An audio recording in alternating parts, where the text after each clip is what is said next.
오늘 말씀은 하나님이 세상을 이처럼 사랑하신다고 분명히 말씀합니다. 오늘 말씀을 좀 더 구체적으로 보면 하나님이 이처럼 사랑하시는 대상은 세상입니다.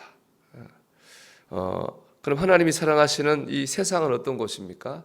아마 이 의미는 이 세상과 이 세상 가운데 사는 우리를 의미하는 말일 겁니다.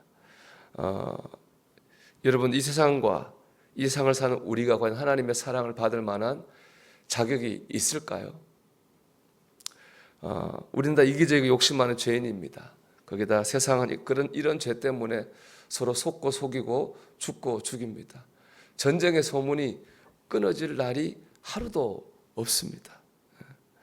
그런데도 아무리 봐도 사랑받을 만한 자격이 세상도 나도 없는데, 그런데도 하나님은 세상을 이처럼 사랑하십니다. 이것 보면 세상에 자격이 있어 사랑하시는 거 아닙니다. 우리 조건 보고 사랑하시는 것도 아닙니다. 하나님은 그냥 사랑하십니다. 그래서 누구나 하나님의 사랑을 받을 수 있습니다. 이것이 은혜입니다. 세상에서 하나님께 사랑받을 수 없는 사람은 아무도 없습니다. 우리가 어떤 사람이든지 어떤 조건에 있든지 우리는 모두 하나님께 사랑받을 수 있는 사람인 줄 믿습니다. 다음으로 하나님 우리를 사랑하시는데요, 이처럼 사랑하십니다. 이처럼 의미하는 건 먼저는 사랑하는 방법이에요. 이런 방법으로 사랑하신다는 거죠. 하나님께서 우리를 사랑하시는 방법은 대속입니다. 우리 대신 맞아주시고 우리 대신 저주받아 주시고 우리 대신 죽어 주셨습니다. 우리 대신 희생해 주셨습니다. 그래서 하나님의 사랑은요, 진짜입니다. 왜냐하면 진짜 사랑에는 꼭 희생이 있어야 되기 때문에 그렇습니다. 요즘 사랑한다는 말이 참 흔하고 많아졌잖아요. 근데 그 사랑 중에는 사실은 가짜 사랑이 많아요. 그래서 그런 사랑 보면 힘이 안 나는 거예요. 대표적으로 그런 말 있잖아요. 가게 들어가면 고객님 사랑합니다, 그런 말 합니다. 그 말을 듣고 진짜 사랑이라고 느끼는 사람이 있을까요? 그 사랑은 희생이 없죠. 이용해서 자기 이익을 얻으려는 사랑입니다.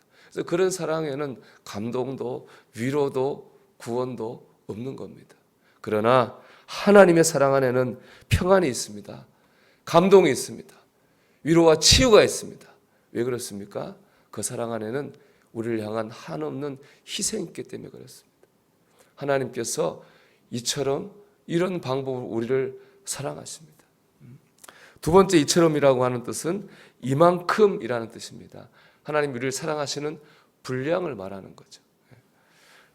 아이가 엄마가 아이에게 물어요. 야, 너 엄마 사랑하냐? 예. 예라는 말이 떨어지기도 전에 또 물어요. 얼마만큼 사랑하냐? 근데 아이가 이렇게 얘기하죠. 이만큼이요. 아이는 엄마를 이만큼 사랑해요. 그 아이가 주님께 기도를 드렸어요. 기도 끝나고 십자가를 보며 주님께 물었습니다. 주님, 나를 얼마만큼 사랑하세요? 주님 뭐라고 이렇게 세셨겠어요? 이만큼, 이렇게 말씀하시고 고개가 떨어졌어요. 죽으신 거죠. 주님 말씀하신 이만큼 얼마만큼입니까? 죽을 만큼이죠. 주님은 죽을 만큼 우리를 사랑하십니다. 하나님께서 이만큼 우리를 사랑하셔서 하나밖에 없는 아들을 우리를 위해 십자가에 내주신 겁니다. 예수님께서 이만큼 우리를 사랑하셔서 우리 죄를 위해 대신 죽어 주신 것입니다. 하나님은 우리를 사랑하십니다. 오늘 말씀은 하나님은 세상을 이처럼 사랑하사 독생자를 주셨으니 이는 그를 믿는 자마다 멸망하지 않고 영생을 얻게 하려 하심이라, 이렇게 말씀하십니다. 하나님은 자격 없는 우리를 이만큼 사랑하십니다. 이 사랑을 믿고 느끼면 우리가 망할 일이 없습니다. 우리가 죽을 일이 없습니다. 우리가 구원을 얻고 영생을 얻게 될 줄 믿습니다. 여러분, 우리가 이 사랑을 믿고 살아야 됩니다. 이 사랑을 보고 살아야 되겠습니다. 오늘도 이 사랑을 느끼고 살아야 되겠습니다. 미국의 미노트라고 하는 조그마한 항구 도시가 있습니다. 거기 오래된 등대가 하나 있는데 이 등대의 암호는 하나님은 당신을 사랑합니다 라는 게 등대의 암호였어요. 그러니까 이 불을 비추면 하나님은 당신을 사랑합니다라는 글씨가 비치는 거예요. 근데 이 등대가 너무 낡고 오래돼가지고 해안 경비국에서 등대를 새 걸로 바꿨어요. 근데 기술적인 문제 때문에 하나님은 당신을 사랑합니다라는 암호를 비춰줄 수가 없는 거예요. 불빛만 비춰주는 거예요. 그때부터 이 배를 항해하는 선원들이 불안해하고 두려워하기 시작했어요. 그래서 참다 못해서 해안 경비국에 건의했습니다. 낡아도 상관없으니까 옛날에 그 낡은 등대로 그 옛날 신호를 다시 보내주십시오 건의했습니다. 해안 경비국에서 건의를 받아들여 가지고 옛날 등대로 옛날 신호를 보냈습니다. 하나님은 당신을 사랑합니다. 그랬더니 선원들이 그 다음부터는 불안과 두려움 없이 평안하게 항해를 할 수 있었다고 합니다. 여러분 인생도 항해라고 하잖아요. 우리 오늘도 인생이라고 하는 항해를 하게 됩니다. 하나님은 당신을 사랑합니다. 우리 하나님의 사랑의 불빛을 보고 나가야 되겠습니다. 믿고 살아야 되겠습니다. 붙잡고 살아야 되겠습니다. 느끼고 살아야 되겠습니다.